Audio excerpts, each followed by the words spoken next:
Bagi keluarga miskin iaitu pendapatan isi rumah kurang dari RM2,705, kerajaan memberikan pendidikan percuma PTPTN. Ya. Ini satu permulaan yang berani yang belum difikirkan dulu.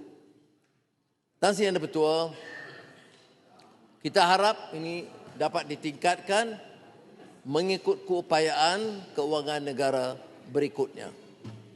Kerajaan juga bersetuju mengecualikan bayaran balik PTPTN kepada semua mahasiswa yang peroleh ijazah sarjana muda kepujian kelas pertama di PTA dari keluarga pendapatan rendah dan menengah.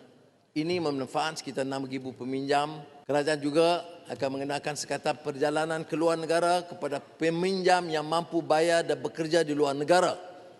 Ada yang bekerja di luar negara yang pendapatan tinggi tapi culas membuat bayaran balik.